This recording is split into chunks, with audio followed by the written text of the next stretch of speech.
I'm Leanne Pibworth, and I'm here today to investigate the thousands of children being subjected to forced adoption across the UK.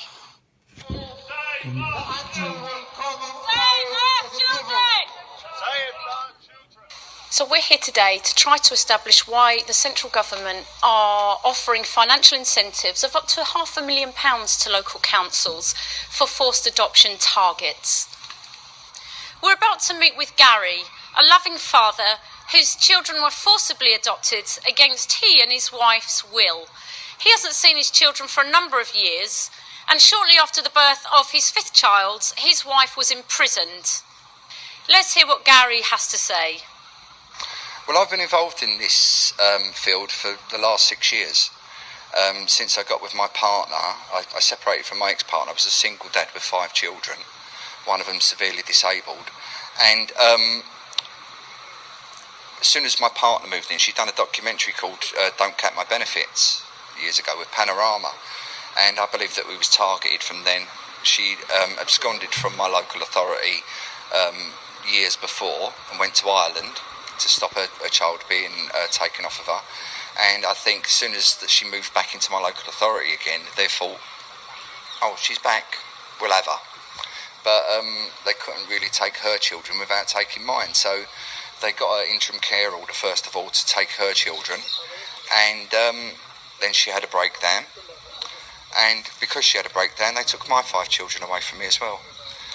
And she was pregnant at the time with our first baby together, which is, she was born July 2016. And the judge made a placement order for her to be placed for adoption.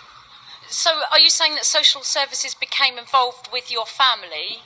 And can you speak about that process and what happened through that process? I think it's all geared from day one. If they're targeting you and they want your children, they're going to achieve it anyway, by any means possible. And they do lie. They lie in court.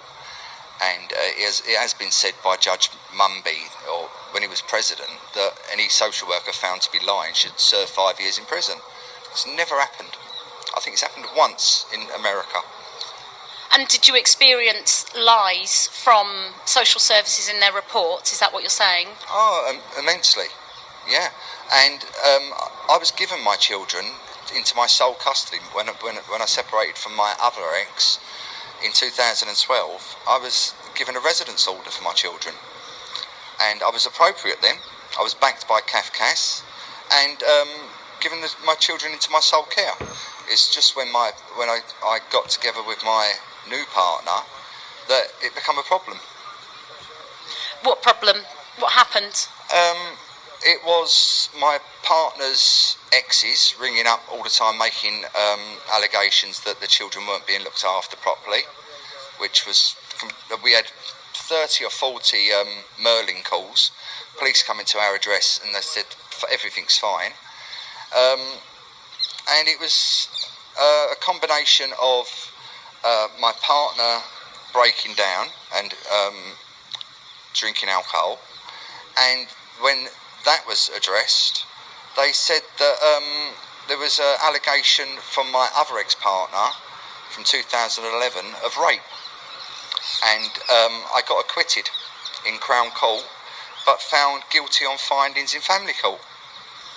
But my other ex-partner was bipolar, and she wanted to try to get the children off of me, so she made a rape allegation, and she found a pair of underwear from when she was in a sexual relationship with me and presented them as the ones she wore on the night I supposedly raped her. But all the way through the family case in 2012, it was she's an incredible witness, and she's a liar, and she's a Walter Mitty character, wants, fantasist, and makes things up to try to get a reaction.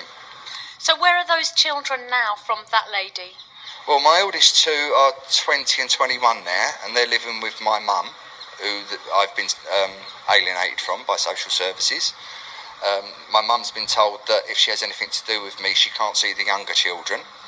and the younger children are all in foster care. I've got the severely disabled one that's in one placement, and two younger ones that are in another placement together. But I've been completely alienated from them. I've not seen them in 13 months now. Well, that's a really long time. How does that feel not to have, to be able to have a relationship with your children? I mean, what's that like? It's devastating. But the thing is, alienation is a crime. But social services are allowed to alienate parents from their children. Hold on a second. You just said parental alienation is a crime. How do you know that? Well, if I tried to alienate my children from their mother, she would have a case to take it to court for parental alienation.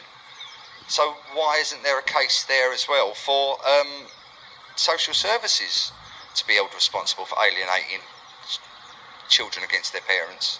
So why do you not think that there is, sort of cases that are taken forward against social services in their, what would you describe it as, corruption or illegal, unlawful activity?